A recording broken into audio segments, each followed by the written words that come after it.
8 सितंबर 2024 में पश्चिम बंगाल में mob lynching हो रही थी मेरी। उसके बाद फिर अभी मैं कुंभ गंगा स्नान करने जा रही थी और रमज़ान का महीना था तो वहाँ पर भी अटैक हुआ। और ऐसी धमकियाँ तो रोज़ 200 मिलती हैं, लेकिन अगर संकल्प आपका बड़ा होता है, अगर आपके अंदर जोश होता है और मातृभूमि के लिए प्यार और श्रद्धा होती है और अपने राष्ट्र के लिए डेडिकेशन नहीं डिवोशन होता है, तो आप फिर इन सब चीज़ों से बिल्कुल परे हो जाते हो। आपका लक्ष्य बहुत क्रिस्टल क्लियर होता है कि अपनी मातृभूमि के लिए मर मिट जाना। तो बस ठीक है, मरेंगे तो मरेंगे, एक जान है, अल्लाह लेगा या अल्लाह का बंदा ले लेगा।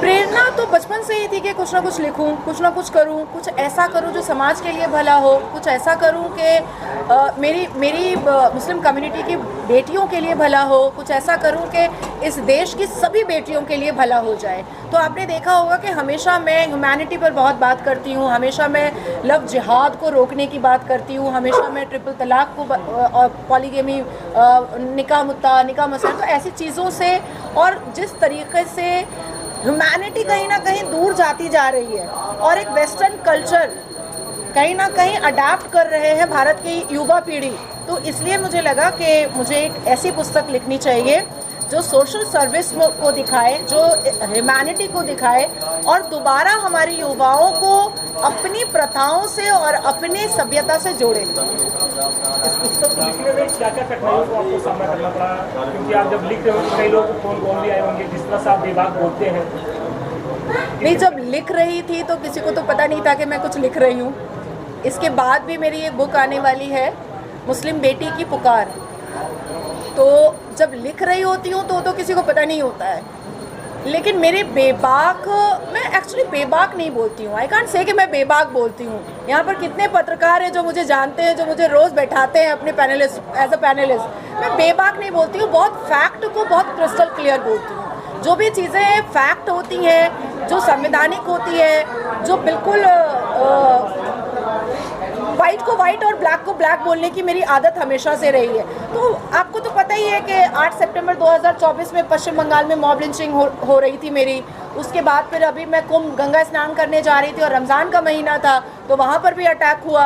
और ऐसी धमकियाँ तो रोज़ 200 मिलती हैं, लेकिन अगर संकल्प आपका बड़ा होता है, अगर आपके अंदर जोश होता है और मातृभूमि के लिए प्यार और श्रद्धा होती है और अपने राष्ट्र के लिए डेडिकेशन नहीं डिवोशन होता है, तो आप फिर इन सब चीज़ों से बिल्कुल परे हो जाते हो। आपका लक्ष्य बहुत क्रिस्टल क्लियर होता है कि अपनी मातृभूमि के लिए मर मिट जाना। तो बस ठीक है, मरेंगे तो मरेंगे, एक जान है, अल्लाह लेगा या अल्लाह का बंदा ले लेगा। मैंने बुक लिखे हैं, कितने भाषा में है? अभी तो सिर्फ हिंदी में है।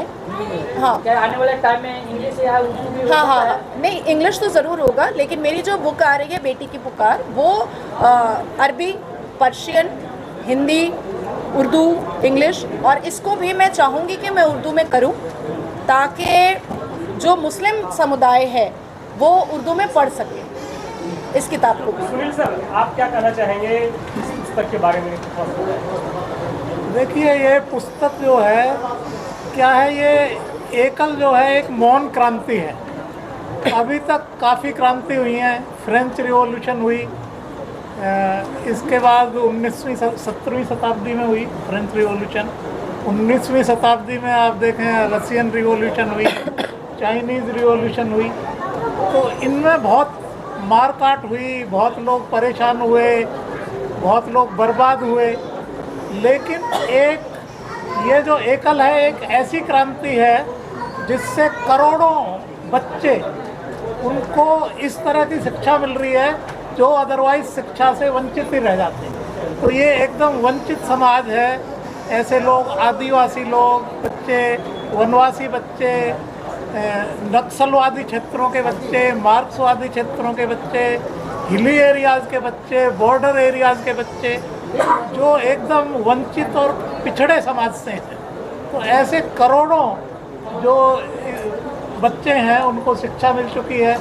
इसके अलावा लाखों लोगों को, लाखों बच्चों को, लाखों बड़े बच्चों को आप ये देखिए स्किल एजुकेशन मिल चुकी है। हमारी कंप्यूटर की बसें होती हैं जो गांव-गांव जाती हैं, 2 घंटे के लिए जाती हैं। ये सोलर एनर्जी से चलती हैं। 10-12 कंप्यूटर लगे रहते हैं एक बस के अंदर। इसके अलावा हमारे सिलाई सेंटर्स हैं लेडीज़ के लिए, इसके बुनाई सेंटर्स हैं। इसके अलावा हमारा कारपेंट्री सिखाने का, इलेक्ट्रीशियन सिखाने का, प्लम्बिंग सिखाने का, खेती को कैसे बढ़ाएं, ऑर्गेनिक खेती कैसे करें, किसान अपनी आय को 3 गुना कैसे बढ़ाएं, इस तरह के काफ़ी सारे कार्यक्रम हैं। तो ये एक मूक क्रांति है। और अभी ये जो है नाजिया जी जैसे लोग, आप जैसे लोग, ये एक यानी जनरल क्रांति है, ये धीरे धीरे बन जाएगी। राजेश सर, आपसे एक सवाल है कि जो पुस्तक छपी है अब लोगों जनता तक कैसे पहुंचेगी, कहाँ कहाँ उपलब्ध होगी, थोड़ा सा अगर बता सकें। ये बुक तो अवेलेबल होगी, हर जगह होगी, और ये आपको इंटरनेट पे मिलेगी, ऑनलाइन भी मिलेगी, और ये बुक शेल्फ जैसी आम बुक मिलती हैं वैसे मिलेगी। लेकिन ये आम बुक नहीं है। इस बुक का हर पन्ना किसी की जीवनी है। आपको एग्जांपल देता हूँ कि नेक्सलिस्ट, उसमें हमारे एक मेंबर ऐसे हैं जो नेक्सलिस्ट थे। वो उनके साथ थे, कई महीने उन्होंने बिताए उनके साथ, सीखा, उनको हर चीज़ आती करनी। वो छोड़ के नेक्सलिस्ट से एकल के में आगे जुड़ गए। कितने गांव थे जहाँ पर के गांव जो नेक्सलिस्ट फ्री हो गए, उसका कारण एक एकल ही था। तो आप अगर उस किताब को देखेंगे, उस किताब में हर पन्ने के अंदर किसी न किसी की जीवनी है, कोई स्टोरी नहीं है, किसी ने अपने मजहब कुछ नहीं लिखा हुआ, सिर्फ और सिर्फ एक्सपीरियंस है उसके अंदर। मैं आपको बताता हूँ कि चिंगारी से कैसी उठी थी। आप किताब पढ़ेंगे तो आज से 40 साल पहले हमारे डॉक्टर पोपली हुआ करते थे, जो अमेरिका के अंदर न्यूक्लियर साइंटिस्ट थे। और वो उनके मन में आया कि मैं यहाँ पर क्या कर रहा हूँ, मेरा देश वहाँ पर है, मुझे देश की ज़रूरत है मेरी। तो वो अपने देश वापस आ गए, छोड़ के वहाँ पर, और गांव में आके गांव की तरह रहने लगे। फिर वहाँ पर उन्होंने देखा कि यहाँ तो बहुत गरीबी है, उसको कैसे उठाएं। तो उन्होंने फिर सोचा कि कैसे स्कूल को बनाया जाए जो खेले कूदे, और वो खेल कूद में ही बच्चों को सिखाना चाहते थे, जिसका आधार बना एक स्कूल, एक टीचर, एक गाँव के अंदर ये एकल बना। आप किताब पढ़ेंगे तो आपको हर पन्ना नहीं, हर शब्द आपको किसी न किसी का एक्सपीरियंस मिलेगा, ना कि वो कोई स्टोरी मिलेगी। जरूर पढ़िएगा। ये वाकई किताब नहीं है, ये क्रांति है। और हिंदुस्तान में नहीं, इसी का ये जो तरीका है काम करने का, एकल का, इसकी ज़रूरत पूरे हिंदुस्तान को नहीं, पूरे वर्ल्ड को है। ये जितनी अफ्रीकन कंट्रीज़ हैं, डेवलपिंग कंट्रीज़ हैं, एक दिन इसको भी अडॉप्ट करने वजह से यूपीआई बाहर चला गया। नहीं, हम कोशिश करेंगे कि मदरसों के अंदर भी जाए। हम पूरी कोशिश करेंगे।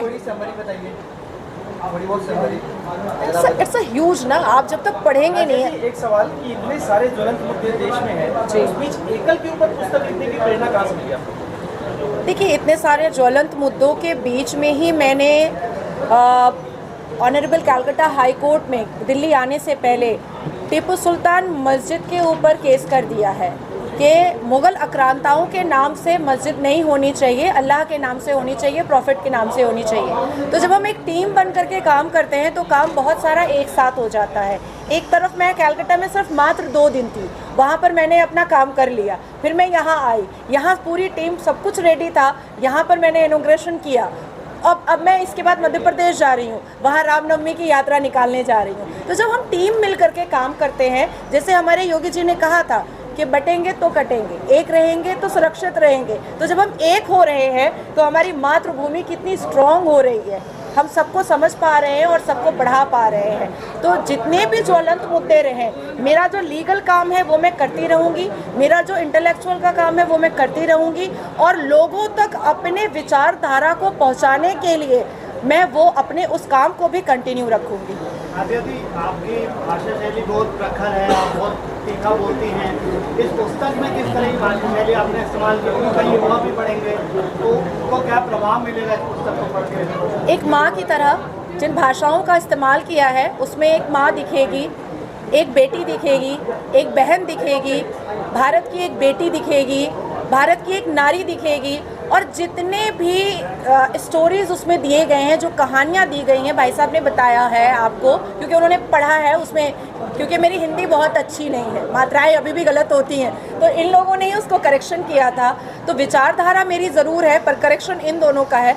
तो हर एक की ओरिजिनल जीवनी को उठा करके उस पर लिखने की कोशिश की गई है। तो जाहिर सी बात है कि उसमें इमोशन भी होगा, और उसमें प्यार भी होगा, उसमें आंसू भी होगा, उसमें दर्द भी होगा। और देखिए, इसको मैं थोड़ा सा क्या करूँ, सही से मतलब इसको डेफिनेटरी ले लो, क्या इतनी भी कड़ा मेरी शब्दावली नहीं होती है। बस बात इतनी होती है कि प्रखर होकर के बोलना कभी कभी बहुत ज़रूरी होता है। इस देश के लोकतंत्र के मंदिर में फ़लस्तीन का जिंदाबाद अगर कोई करेगा तो मैं बोलूँगी। इस देश के लोकतंत्र के मंदिर में अगर शरिया की कोई बात करेगा तो मैं प्रखर अंदाज में ही बोलूँगी। अब इसके लिए कोई मुझे हार्श बोले या जो कुछ चाहे बोले, बट जो भी बोलती हूँ वो समाज के शब्दों के दायरे में बोलती हूँ और under the barricade of law बोलती हूँ। अगर मेरी शब्दावली डिफॉर्मेटिव होती तो अब तक तो मेरे पास करोड़ों डेफॉर्मेशन के नोटिस आ चुके होते, पर भगवान राम का बहुत शुक्र है कि एक भी नहीं आया है। कीर्ति भाई जी, आपकी भूमिका क्या रहने जा रही है? सब लोग यहाँ पे सहयोग के लिए हैं। यहाँ पे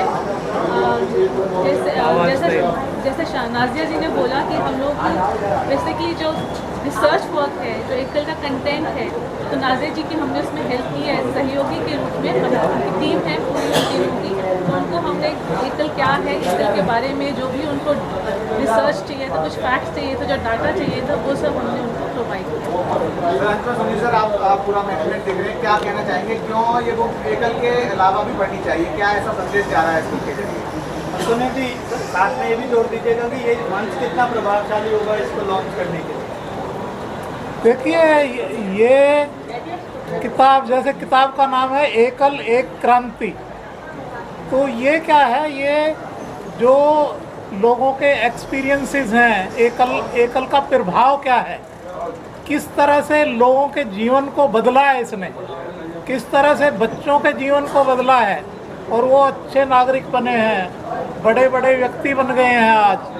तो इसका जो प्रभाव है, इसमें एकल को प्राइम मिनिस्टर और राष्ट्रपति द्वारा गांधी शांति पुरस्कार दिया गया है। इसकी जो हार्वर्ड यूनिवर्सिटी है, हार्वर्ड बिजनेस स्कूल यूएस से, उसने सराहा है इसको। IIM की स्टडी इसमें हो चुकी है, इसमें टाटा की स्टडी हुई है।